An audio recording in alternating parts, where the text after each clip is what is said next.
Good luck, everybody. All right, good. Cheers. Good afternoon, everybody. Good morning if we're in the UK. Good afternoon if you are in South Africa. Welcome to today's session. I am Colleen Theron. I am a qualified lawyer and the founder of ADIA International. And I'm delighted to be hosting this webinar today on how African organizations are embedding human rights into their ESG objectives. I think it's a really topical subject. We have some fantastic speakers with us today, and I'm going to let each speaker give an introduction to themselves. It's far less boring than for me to read out the bios of the experts that have joined us. So just in terms of some housekeeping rules, the webinar is being recorded, and access to the webinar will be available on the website after this. And if anyone wants a copy of the recording, we will send that out too after the webinar today. Welcome to all of you that are still joining. I see that the numbers are going up, so people are still logging in, just giving them some time to do that. We are going to try and endeavour to answer all your questions today during the session, so use the chat function, please. If there's something really pertinent that you want to get in touch with any of us, do so afterwards, and we're happy on request to provide a copy of the slides. Just very briefly, a little bit about ADIA International. We are a specialist sustainability and business and human rights consultancy with expertise in modern slavery. We were founded ADIA 12 years ago. We work internationally and across sectors, and we're very excited about looking to increase what we're doing with collaboratively and with organizations in Africa. So we set up an office in Cape Town in the last year. Please excuse my very croaky voice. I had COVID about a month ago, and it seems to be that my voice has never quite come back in the same way. So just very briefly, I'm just going to run through a few brief things to contextualize today, but really this is about Daniel, Stian and Kitso actually bringing their expertise into this space and sharing their insights with us, and I'm really grateful to them giving their time today and being here, and I'm really excited to hearing what they're going to be talking about. So I think for many of you that may be listening, you are familiar with the term ESG, which covers environmental social governance, and it's an acronym. ESG is an acronym that is used increasingly by the investor community. For some of you listening, you may be more familiar with the terminology of CSR or sustainability, and you might wonder where ESG sits in relation to that. I would say, CSR was very much a precursor to sustainability and ESG and had a philanthropic focus, whereas ESG is increasingly looking at how one might measure impacts and particularly for investors to be able to look at how businesses and organizations are going to be addressing these impacts. Now, some of the concepts that may be discussed today, and certainly that we've been looking at in our survey that we've shared, and we'd love it if for those of you that are listening today would participate in our survey. Those of you who will be participating, we'd like to invite to a roundtable that we're hosting in May, and I'm very much hoping that the speakers who are here today will be involved with that too. But I think what's really critical when we look at some issues around business and human rights is getting to understand the level of forced labor and the amount of child labor, particularly in the context of Africa. Now, we just have some figures up on the slide around forced labor, where you see we're talking about 24.9 million people globally who are in forced labor, of which 3.7 million are the figures in Africa. I think that's if one looked at that in a context, you might step back and think, well, is that, how's that a problem when you look at the rest of the world? I think there are two issues there. I think that over 80% of sub-Saharan African countries feature in the two highest risk areas around forced labor. So I think that's really pertinent when we're talking about business and supply chains. I think the disproportionate effect on women and girls is something that's pretty critical too. And then if we look at child labor, we have an absolutely horrendous figure of 86.6 million children who find themselves in child labor in the African context. So what has happened when we look at those kind of statistics globally, and into how business are being required to address these issues? We've seen over the last 20 years the rise of voluntary frameworks, which have set principles for how business are going to address their environmental and their human rights impacts and the environmental impacts. And I have on the slide just reference to the UN Global Compact, the UN Guiding Principles on Business and Human Rights, the SDGs, Sustainable Development Goals for you that don't know the acronym, and the OECD. And whilst those voluntary frameworks have and do still play a very critical element in the regulation of how business behaves, there is a very real recognition that actually voluntary frameworks are not sufficient.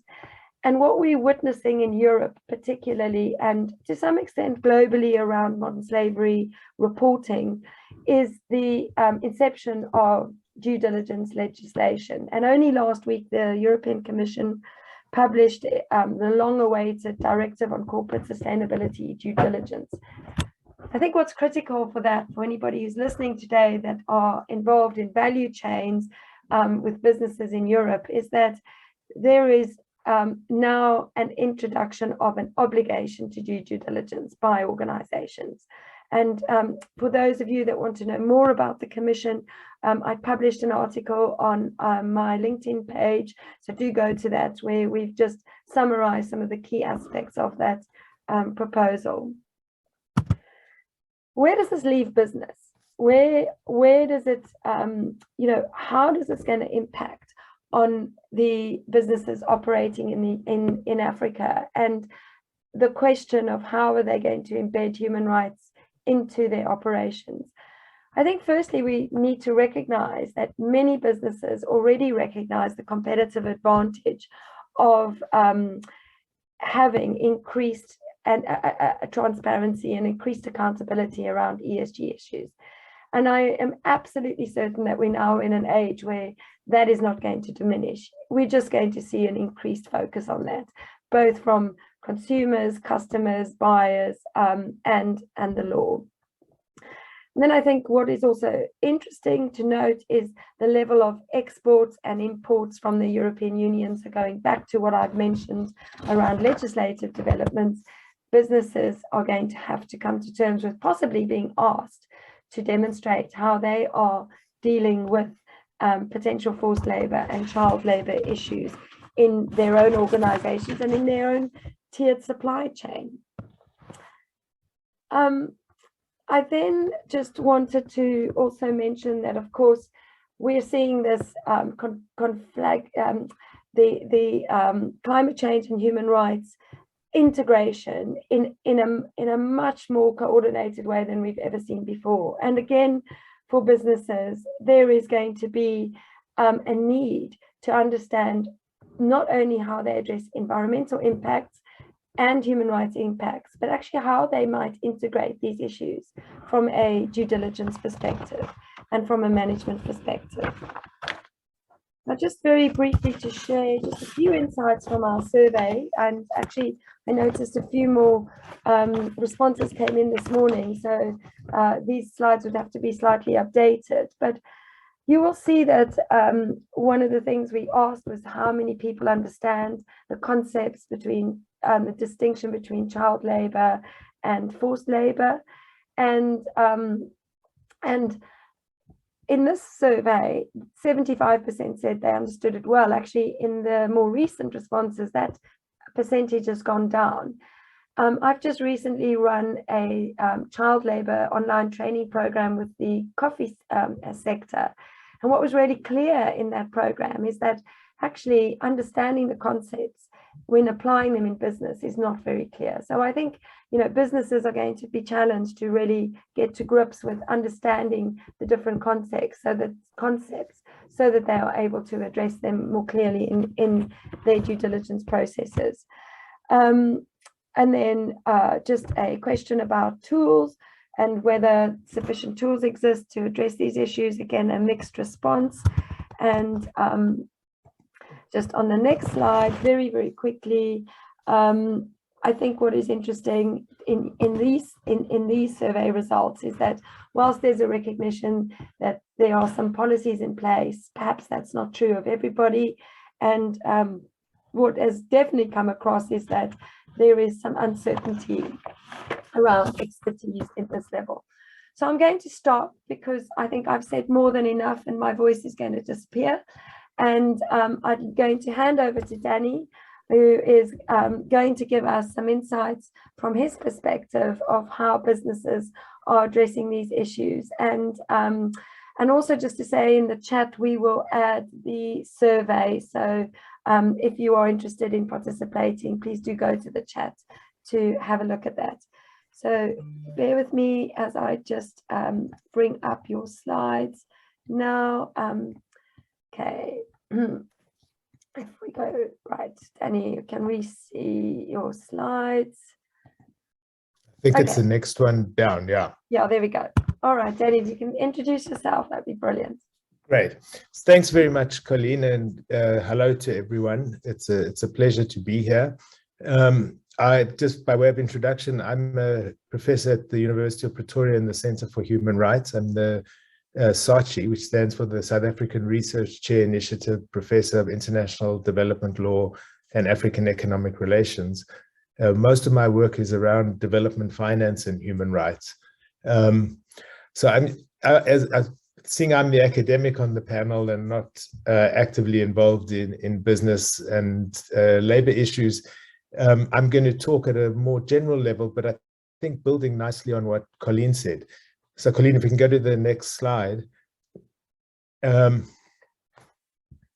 what I want to do is I want to talk a little bit about what does human rights and ESG standards require from firms. Can we actually define that with any certainty?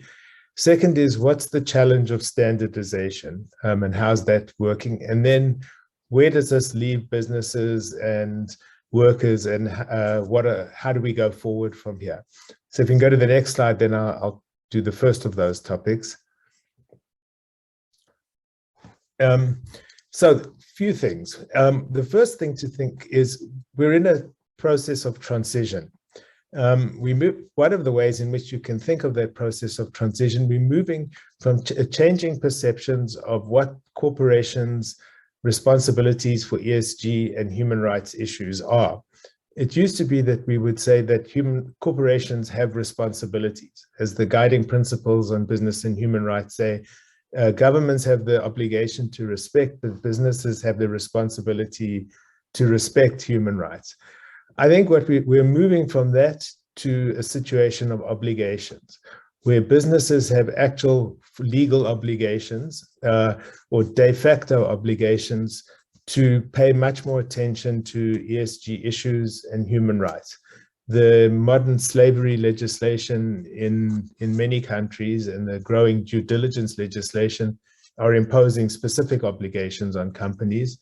But I think we're also seeing that even if there's not legislation and the standards are purely voluntary, from a de facto point of view, from a market perception and reputation point of view, companies are coming to accept that they have specific obligations, that if they fall below, there will be actual consequences. So what in legal terms we'd consider as soft law, but soft law with some sort of a stick buried within the softness.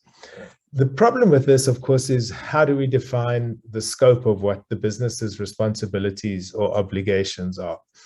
And I would say it's difficult to do that both in the sense of going deep and going wide.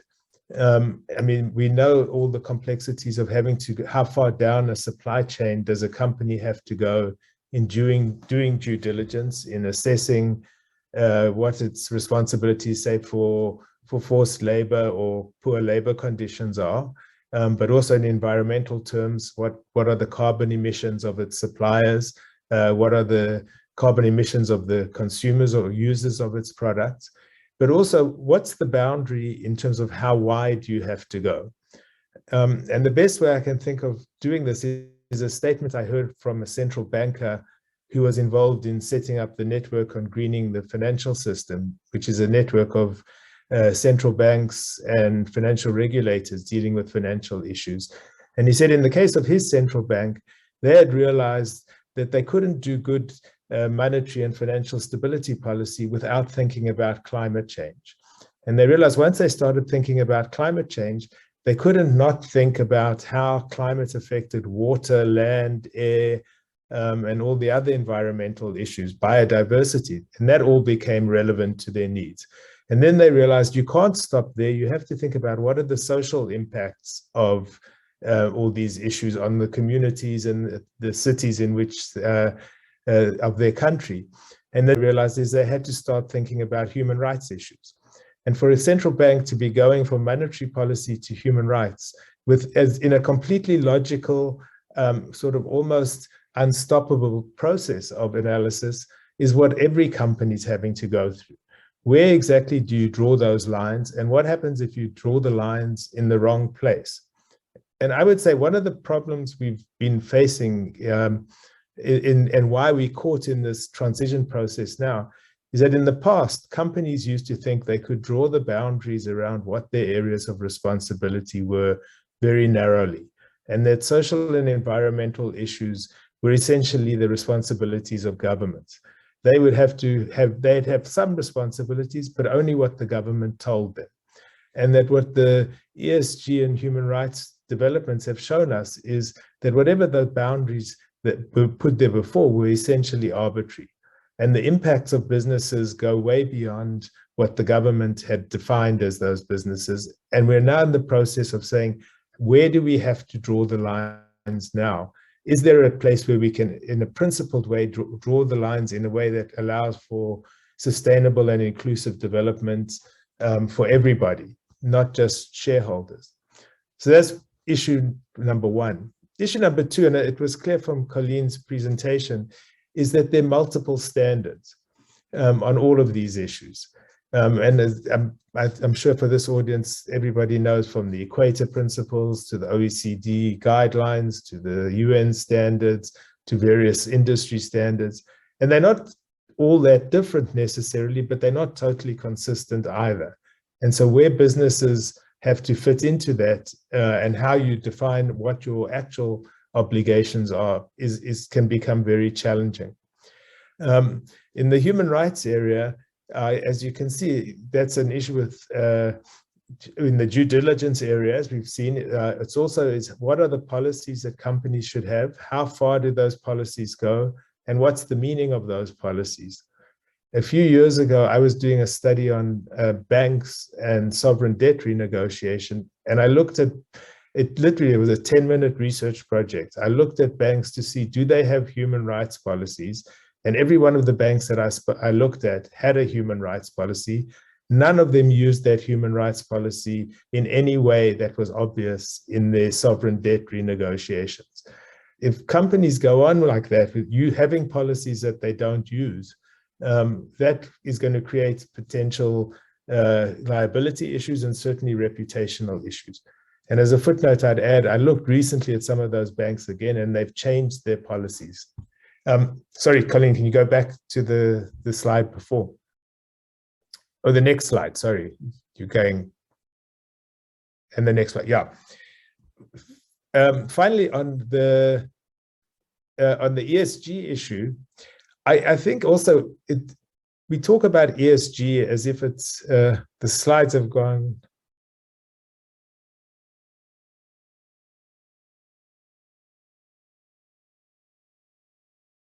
The slides seem to be having developed a mind of their own.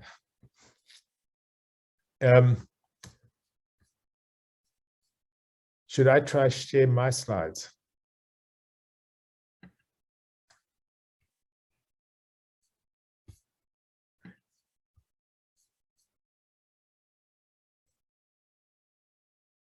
Colleen,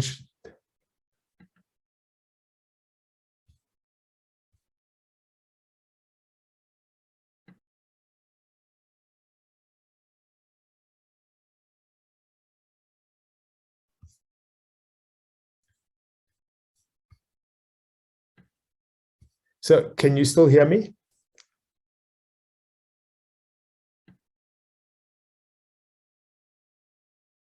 Can you hear me? Yes, we can still hear you, Dan. Okay. I'm going to just talk from my slides then, because I don't see what's happened there. So last point on ESG is we often talk of ESG as if there are three issues that work nicely and in harmony with each other, and that as long as a company is complying with ESG, it's doing okay. I would suggest that there are potentially tensions between them, and that companies cannot always easily show that they complying or meeting high standards in all three areas. And that leads to choices about which of the issues should you be emphasizing. Is there justification for that? And I would say that this challenge is going to become more complicated as we move through the process of a just transition from a high carbon to a low or no carbon economy. Do we keep emphasizing environmental issues? How do the social issues and the governance issues relate to that as well? In the interest of time, I'm going to just raise that and move on. On the issue of standards, I think we have the same problems before. Standardization is definitely a necessary step if we to take ESG and human rights issues seriously. But exactly how we do that, it's not a sufficient step. It's going to be a very difficult step for many of the reasons that I talked about before. Is what are the scope of the issues that we measure? What is the justification for just sticking with carbon and climate related issues and no other environmental issues? How do we incorporate issues which are not so easily measured, such as human rights issues? What are the consequences of mismeasurement? Are companies that make claims in their financial and reporting standards that are then turned out to be mismeasured in some way, opening themselves up to some sort of liability? And the challenge that even the standards become a way of greenwashing or social washing, for want of a better term, is an issue that I think is going to become much more complicated as the standardization process moves forward. And it's going to make us rethink exactly, can we measure these issues? How do we measure them? And how do we justify that? And what do we do where we can't come up with standard measures that are clear? Finally, what's to be done in all this? I think as I said at the beginning, we're in a process of transition in trying to understand how we move from the previous world of a shareholder-based, purely profit-driven system to one which is not profit insensitive, but which is paying much more attention to human rights and social issues. It's going to require a lot of debate, and there's no universally accepted way of doing this. The risk of failure for companies is very high. I'd say at this stage, the only thing we can be confident of is that we know where the floor is. I think we can all agree, for example, when Rio Tinto destroyed Juukan Gorge in Australia, that was below the floor. That was a completely unacceptable thing for a company to do.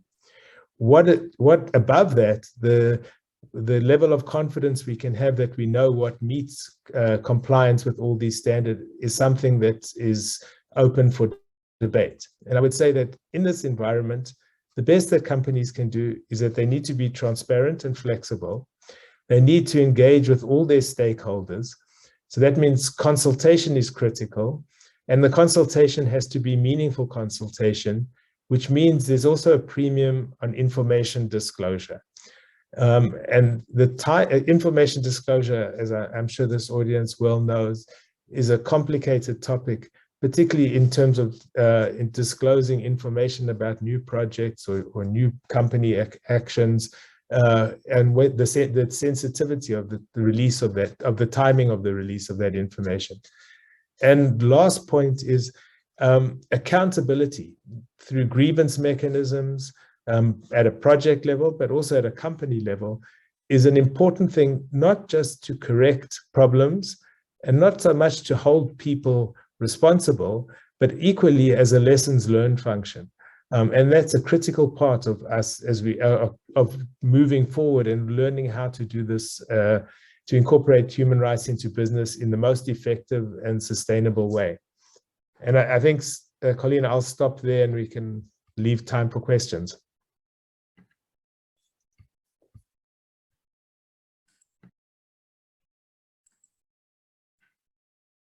Colleen, you're on mute.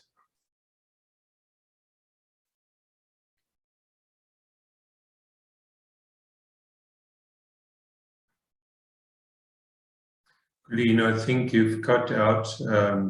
Yeah, you're I'm back. I'm so sorry. I'm having a total nightmare. We've moved all our IT across, and clearly there are some critical issues around why it's not operating. So I just wanted to say thank you, Daniel, so much for that insight, and particularly, you know, bringing in your insights from a finance perspective. And I think critically that we're seeing that things have just changed and are moving into a different sphere. So I think from that, we're going to move over to you, Stian. And again, if everybody can just bear with me, hopefully I can now at least find Stian's slide. I know you're going to be talking without slides per se, but let's hope we don't have you cut out, or me cut out in the interim. So thank you, Stian, over to you.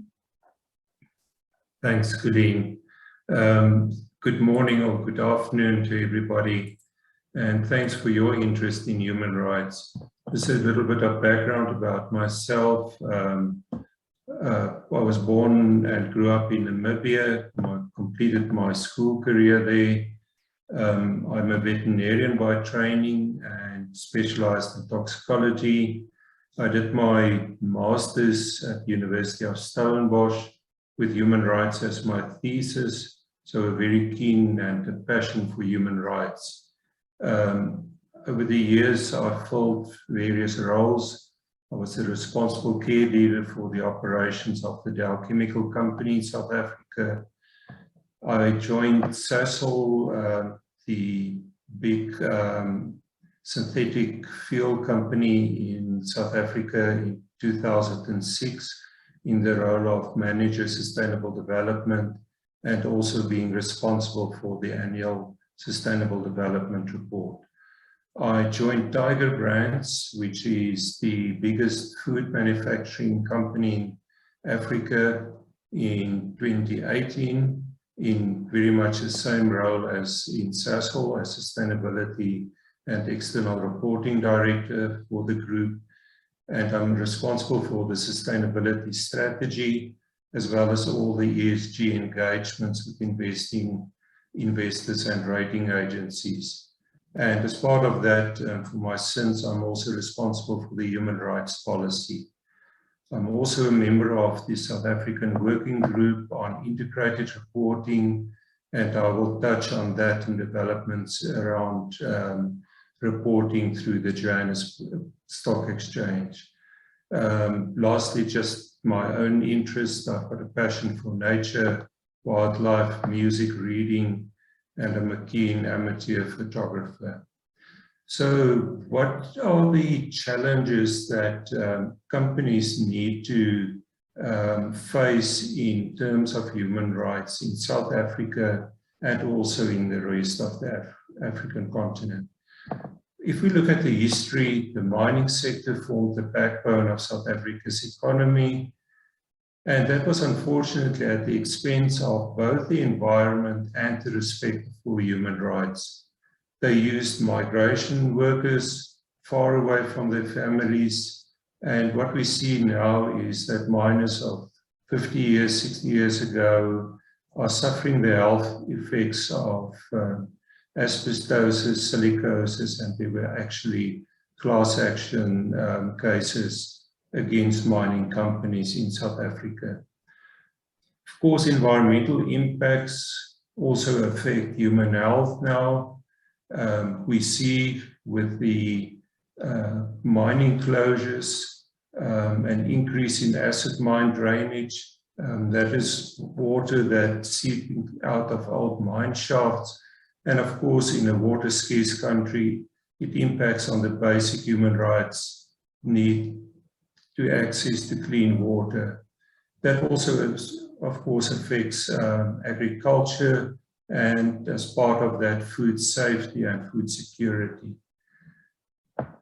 We also need to look at the disregard for safety in the workplace in South Africa. We've seen very high fatalities in the history, especially in the mines, but also in other high-impact industries.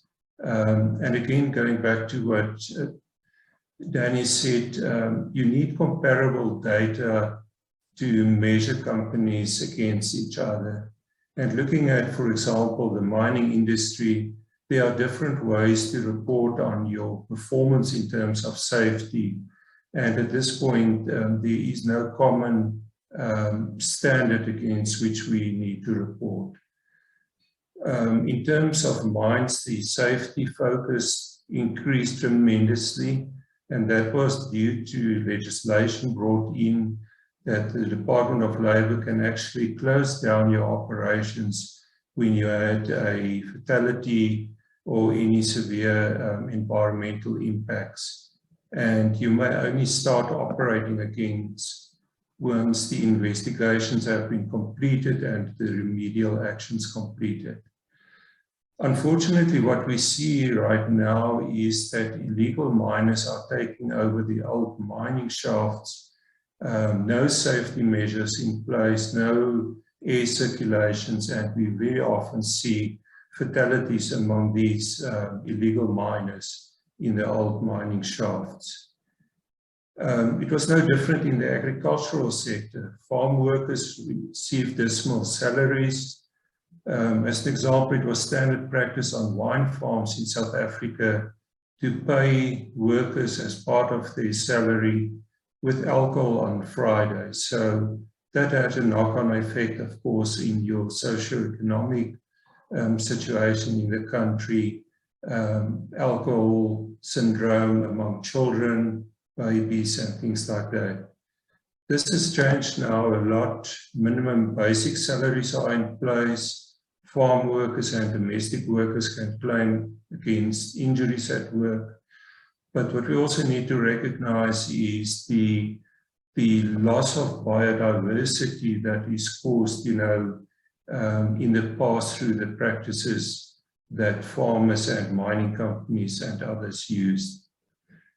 If we look, for example, at freedom of association, that was not respected in the past, and frequently, the riot police would come in and you would have havoc on a site where unions are represented.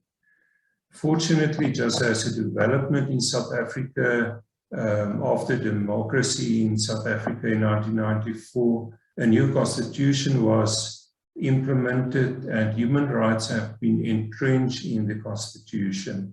This provided much needed protection to citizens of the country, but it also led to a false belief by organizations that they don't need to do anything within the governance of the company itself to address human rights, because they thought, that's the constitution and we just need to abide by that.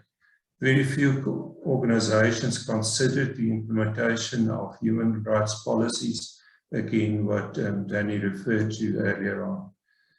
This became even more of a problem for South African-based companies operating in other parts of the world, and more so in countries with weak or no human rights legislation. In South Africa, we sit with the issue of illegal immigrants into South Africa. That leads to competition for jobs. It puts pressure on infrastructure, on water, electricity, schooling system, housing, etc. And these immigrants are competing for jobs with South Africans, and they are prepared to work below the minimum wage level. Of course, they are not captured in any official system, so we don't know what the true situation is, but it is happening on the ground. Xenophobia is prevalent in the country, and it flares up frequently. And just to give you an idea, in 1994, the population of South Africa was in the order of about 45 million. We now sit in 2022 close to 60 million. I think it's 59.5 million. And a huge part of that growth in the population is due to illegal immigrants into South Africa. About 5 years ago, it was estimated that about 150,000 foreign females resort to prostitution in South Africa to survive, again having a huge impact on human rights and the dignity of the individuals. Just looking at the rest of Africa, don't forget about security and the link to human rights. The DRC, a typical example where companies are held at random to pay fees to vigilante groups in order to protect their workers. Child labor, an issue in Africa, something that can be controlled easily with the use of artificial intelligence and also just IT systems flying with the webcam over a field. You can easily see whether there is child labor used or not. Then I just want to mention ISO 26000, a long process and a drawn-out process, and there was a number of countries in Africa refusing to support the gay, lesbian aspects of the standard. The professor mentioned the linkage to climate change, and that is very important to remember. People will migrate in future to areas where food can still be found and where there is still access to water. And of course, we also know that there will be an increase in diseases globally. If we look at the nutritional side and health side in Southern Africa and Africa, I'm concentrating on South Africa. 3 in 5 females are overweight or obese. 2 in 5 males either overweight or obese. South Africa is the #1 company in Sub-Saharan Africa in terms of obesity. 1 in 4 children under the age of 5 years are stunted. And then we sit with a high level of non-communicable diseases. We've got a prevalence of up to 7% of diabetes among the population. And we saw an increase of 51% in 4 years in hypertension in the country. In terms of the economic and social inclusion in South Africa, South Africa is one of the most unequal societies in the world. We sit with a Gini coefficient of 0.63. Our official unemployment rate right now sits in the order of 37%. And that gives you an example of the challenges in terms of human rights. About 18.3 million people in South Africa survives on social grants. And this is a 2019 figure that I have increased since COVID. What is important is to look at the linkages to the Sustainable Development Goals that we mentioned up front, and they really match, in terms of human rights across the board of the SDGs. The question that is therefore frequently asked is whether cooperation is complicit in human rights abuses in terms of its full value chain. How do you protect your company from the risk? An example for our company, we import rice. The rice is bought through either a trader or in a commodity market, but we've got no idea where the rice is grown. So you can't go back to the source, to the farm, and establish whether child labor has been used, whether there's access to sanitation, to mention a few human rights issues. So how do we handle that? We handle it through our ethical sourcing policy that is directly linked to our the human rights policy. And companies, our tier one companies, need to declare on an annual basis compliance to our ethical sourcing policy. In terms of reporting guidelines, I saw a question popping up around that. The JSE issued, the JSE being the Johannesburg Stock Exchange, issued draft sustainability reporting guidelines in the beginning of December. It's open for consultation still, and that is specifically focusing on sustainability and ESG reporting. And I can assure you that human rights features in those guidelines as well. We do expect them to become mandatory. Just at the global level, there's a lot of changes in terms of mandatory reporting, in terms of sustainability issues, your non-financial issues, as some people call it. Yeah, just 2 minutes, okay? Yep, I'm finishing off. Okay. So how do we know, whether you are complicit? How do you measure it and how do you report it? So what we do is through the declaration of our ethical sourcing policy. In terms of local suppliers, we can do audits ourselves or through third parties. We watch the media on a daily basis. And of course, media or your community relations are key in terms of keeping an ear on the ground. We use whistleblowing channels independent to the company. We watch human rights reports, Corruption Watch, and other channels. So are we there yet? The answer is no. It is a journey. We are in the process right now to update the human rights policy. It will hopefully go to the board in the April cycle. And then just again mentioning the grievance mechanism that is in place and the changes in terms of international reporting standards, and due diligence is very high on the agenda, including on human rights. And lastly, just again to confirm the essential part to link your reporting to the Sustainable Development Goals.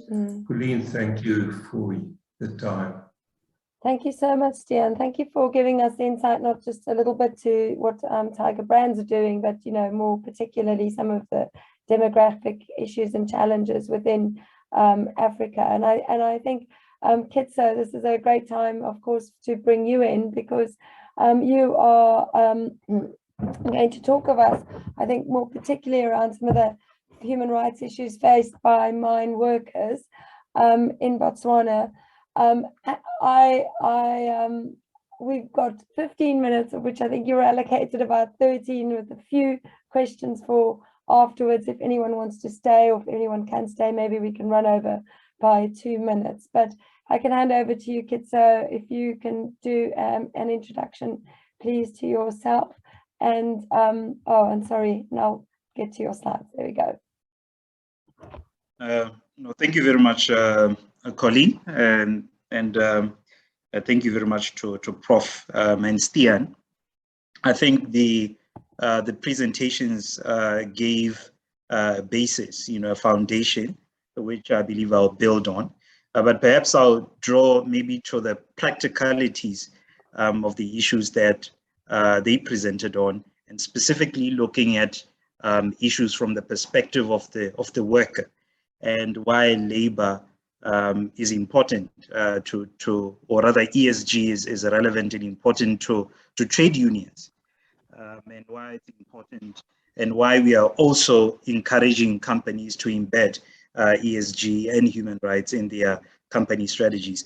Now, by way of introductions, my name is Kito Piri, all the way from Botswana. I serve as the Executive Secretary of Botswana Mine Workers Union. Botswana Mine Workers Union is by far the oldest trade union in Botswana, having been formed in 1966, formally registered in 1971, following the enactment of the 1969 Trade Unions Act. So we have a membership of over 7,000 in Botswana, out of an official count of 18,000 of mine workers in Botswana. We have 26 branches spread across, the different mining towns across the country, and we are the only mining workers union in Botswana. So if you think about it, not only are we recognized at the enterprise level, but we also recognize at the industry level. Now, the organization is led by its National Executive Committee, which is superintended by its president, and the union's mandate is to advocate for workers' interests and serve as the workplace collective bargaining agents. Now, with that context, my overview, I'll just basically go through a brief introduction of the union and its interest on ESG. I'll look at the human rights issues that are faced by mine workers in Botswana, and I'll draw a little bit on the presentations that have already been made by Stian and Prof, and steps that businesses have taken to mitigate them. We'll look a little bit at some of the challenges, and I'll end with the recommendations. I'll try to abridge everything in the interest of time, but maybe one may draw you to, please go to the next slide. Yes, no, please, next slide. So the question would be, but why are trade unions interested in ESG and human rights? I think, first of all, workers' rights are human rights. So that is a starting point, but also because of the asymmetries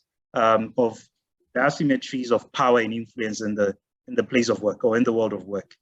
I had the privilege of putting down a quote that I got from one of the cases that was determined here in Botswana in the industrial courts, where the Justice Dinake, summed up, the asymmetries of power and influence in the world of work, and hence our interest in ESG. Basically, what the justice was saying was that over years, and looking at where we are now in the 21st century, companies have now grown powerful. They've become very powerful entities, even more powerful than the state. So it's important, looking at the superiority that they've acquired over time. They have influence in our social and commercial, lives, such that certain powers have even gone beyond the powers that would ordinarily be exercised or discharged by the state. So it's very important, for us to monitor, how compliant to not only ESG but human rights standards, these companies are. And as a trade union, we consider ESG as a risk management tool, within which we are able to monitor and manage the risks that are associated with companies that have amassed power over time. So we have a vested interest in ESG solely because ESG restores parity, especially on issues of collective bargaining. It ensures that grievance mechanisms that the previous speaker spoke about actually place where disputes can be resolved. Meaningful participation and contributions by employees on key development, or rather on development of strategies and policies. And I think underpinning ESG, is participation or inclusion, which is essentially what ESG seeks to do, and also safeguarding and protecting workers' rights. the fundamental principles of rights at work. So it's important for those rights to be safeguarded, and ESG is a tool that does exactly that. And also improving the social and economic lives of communities within which these mining companies operate. So it's important as a tool which the unions have a vested interest in, to ensure that beneficiation, welfare of employees, and the communities within which these mines are operating, that these rights or the companies actually respect the rights of those stakeholders, workers, and communities. Now, please go to the next slide. Now, some of the challenges that we find, especially in Botswana, because it's important for me to state from the onset that Botswana's economic mainstay is mining. So our GDP is overly dependent on mining. Mining is basically the mainstay of our economy. And the industry is one of the biggest sectors in Botswana, but it's without its challenges. And some of the challenges that we see workers facing in the mining sector as follows. We, as a trade union, for instance, I don't know whether or not it's by design, or whether it's just a coincidence, but we seem to struggle quite a lot, trade unions in Botswana, especially those who are working in the mining industry, and specifically Botswana Mine Workers Union, in being recognized as a workplace agent. We have laws, labor laws, that specifically provide for the recognition of trade unions once employees within a particular enterprise reach, in terms of numbers, a certain threshold. Automatically recognition is provided, or recognition should be extended to recognition should be extended to a trade union to represent those workers if they meet a certain threshold. You find that in most cases that particular law is flouted. Most companies have a problem recognizing the union or recognizing employees' right to freedom of association, the right to collective bargaining, the right to be represented, to the right to workplace agency. One of the challenges that we have in the mining sector. Because of the changes that global trends and changes that have resulted in, I think Stian mentioned earlier about climate change and just transition. We see that quite a lot in most of the policies and the text, government frameworks, where they're talking about the fourth industrial revolution, green technology, green economy, and etc. Those are trends that, unfortunately, the mining industry in Botswana has not been immune from. And as such, we are seeing more and more companies adopting different models of operation, different business models, some of which have resulted in operational restructuring and financial restructuring, etc. And we are seeing a lot of companies outsourcing most of their services, mining services, and privatization as well, which tends to casualize labor. So the mining industry there's no longer job security in the mining sector or in the mining industry as a result of privatization and outsourcing. So that to us is a challenge, because it shows that the high unemployment rates, which Stian spoke a little bit about earlier, we are seeing a lot of high unemployment rates in Botswana as a result of these changing business models that are driven by all these global trends that are happening, including climate change and etc. We see unplanned and unnecessary closure of mines through liquidation, and I think liquidation is actually an exercise, or should I say, something which has become quite pervasive in our mining industry. So many companies are coming in and closing. There's a lot of mining arbitrage, where we are seeing companies coming in, mining for a short period of time, or within the period that they are enjoying all these different exemptions and etc. And once that period comes to an end, we are seeing these mining companies leaving the country, liquidating and leaving the country. And that also is a challenge on our side, because the liquidations oftentimes leave employees and communities worse off than they were before those mining operations actually started taking place. Non-compliance with mine and safety health regulations. Currently, Botswana Mine Workers Union has filed a statutory notice with the Attorney General's chambers, where one of the the gravamen of that statutory notice was on the non-compliance by some of the mining companies in Botswana, particularly when it comes to safety, complying with safety regulations. So we are seeing this quite prominently in most of the mines.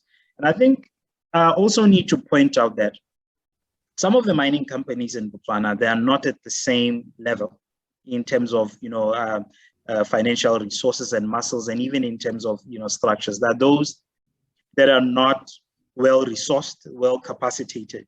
And you find that in most cases, subcontracting companies, quarries, they are the ones that are leading when it comes to issues on non-compliance with safety and health regulations. I spoke a little bit about mechanization and digitization of mining operations. That is a real issue. And one of the discussions that we've been having is on reconciling these, the dichotomy between, introducing these new greener and cleaner mining methods, which often than not would require the use of mechanisms, of machines, of artificial intelligence, and just, a digitized ecosystem and method of mining. But the flip side, conversely, we then look at what the intended or unintended consequences of introducing, those digitization and machinery into a mining operation, the results of that, which would be unemployment, because one machine can do the job of 10 workers or 10 employees. Those are some of the challenges. So, we've literally got 2 minutes left. So, can I give you, I will give time for questions, maybe 5 minutes after. Yes. I'm so sorry, but if you want to just maybe pull out. No, I'll just wrap up with, yes. So some of the challenges, the challenges to some of the mitigation that companies have done to address some of the issues is that, one, most of the laws and policies in the mining sector are antiquated. There's not, the mining industry in Botswana is shrouded in secrecy, so information is invariably deemed confidential, so we don't have access to information that can help in advancing on addressing some of these human rights issues. Mine workers do not participate in ministerial sector level consultative forums where these mining policies are developed and where they're regulated. So those are some of the challenges that we see. And then because trade unions are non-profit organizations, they lack the necessary resources to assert their rights as operations, to assert their rights, as their operations are mainly dependent on subscriptions, which is dependent on, these companies. So lastly, also the involvement of workers even in the governance of some of these companies. And one of the ways which we've sort of recommended was also on the employee share ownership programs as well, to say, as a way of incentivizing employees, let us ensure that employees also own a substantial or even just a smaller amount of the company, as a way to ensure that they have a meaningful, or they play a meaningful role in the governance of the companies. I think in the interest of time, Colleen, let me end it there. I'm open for questions and we can advance and address some of these issues through Q&A. Thank you very much. And please, I think the slide will be available to share with thank you, Kits. I'm so sorry to cut you short. It was so particularly interesting listening to, the real challenges of the workers on the ground. I'm going to just pick up, I think, if I can, on one question and maybe put this out to the audience, to the panelists. One of the things that was asked is whether we see any particular countries in Africa leading the way on mandatory obligations, and whether or not there's a move towards a harmonized approach, as in the EU. Now, from my own side, I haven't seen that. across the board. I don't know, Daniel, if that's something that you've witnessed at all. You're on mute. Yeah, sorry about that. No, my impression is similar to yours. I haven't seen any efforts. I mean, as Stian said, the Johannesburg Stock Exchange at some level is trying to do that, I suppose. And there's certainly in civil societies, there are groups that are trying to push in that direction, but nothing systematic and so far, nothing formal being developed along those lines. No, I think what's interesting in that as well is the move towards a more harmonized approach, because actually, you know, when we look, I mean, obviously what we saw in Europe, I only mentioned the EU directive, but of course we've seen Switzerland, France, the Netherlands, Germany, all doing specific legislation, creating specific legislation. We're not seeing that as a move across Africa and neither in Asia really. So I think that, you know, if you're a global business, there are real challenges in how you address your reporting and transparency requirements across the globe, because the standards are different. So I do see that. Another question, just a very last one, which was also asked about whether voluntary frameworks are being widely adopted by business operating in Africa, and whether there's an anticipation of difficulties in getting business on board and enforcing mandatory obligations. So I think there are two questions there. Let's just look very quickly at the one around voluntary frameworks being widely adopted. Does anyone want to comment on that? I've got some thoughts, but Daniel, Stian? Yes, I think the one set of standards that is used globally by more than 80% of companies reporting is the GRI standards. Yeah. As I mentioned, there's a tremendous flux, especially after COP26, to try to get to an harmonized international sustainability reporting standard. And the first set will come out later this year, and it's based on work being done with the International Integrated Reporting Council that merged with the ISSB and the Climate Disclosure Board. And they will bring out the first set of standards globally later on this year. And I can assure you that the pressure is there from investors to follow those standards. We see it, you know, with engagement with ESG rating agencies as well as with investors. So as a standard harmonized GRI, but we also need to look at what the new standards will bring.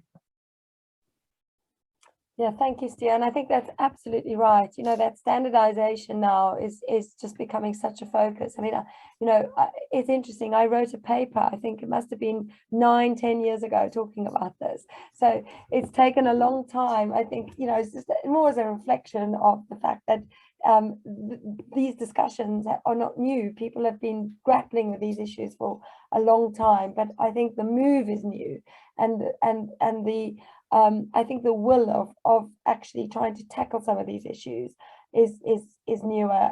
Daniel, did you want to come in on that before I draw today's session to a close? No, I mean, the only thing I'd add, I guess, is that there are some initiatives which are just beginning to look at some of the social aspects of standardization as well, which are, and I think that's going to take a lot longer. The climate ones, in a sense, as complicated as they are, is the easy part. It's going to get more and more complicated as you get into more harder issues like inequality, some of the other social issues, some of the biodiversity issues will be much harder to measure as well. So it's only going to get more complicated, not easier. Yeah, levels of modern slavery, that kind of stuff, forced labor, absolutely. Although I think it is out there, you know, and I just think people have focused a lot on environmental issues because the law has been more concrete and it's been easier from a quantitative perspective to measure that. Whereas I think it's just been a question now of starting to really understand what we're looking at in terms of reporting on the social side. Thank you to everybody. Thank you particularly to our speakers, Stian, Kitso, Daniel. Really informative. I learned a lot. Huge apology for the blanking of my screen in between everything. I think you guys weren't affected. I was on my side. So thank you to all the participants for today. Do keep a lookout on our website, and if you want to participate in the survey, that'll be open for another 2 weeks. Again, just if you haven't signed up to our newsletter, please do that. We have a series of webinars that will run this year, focusing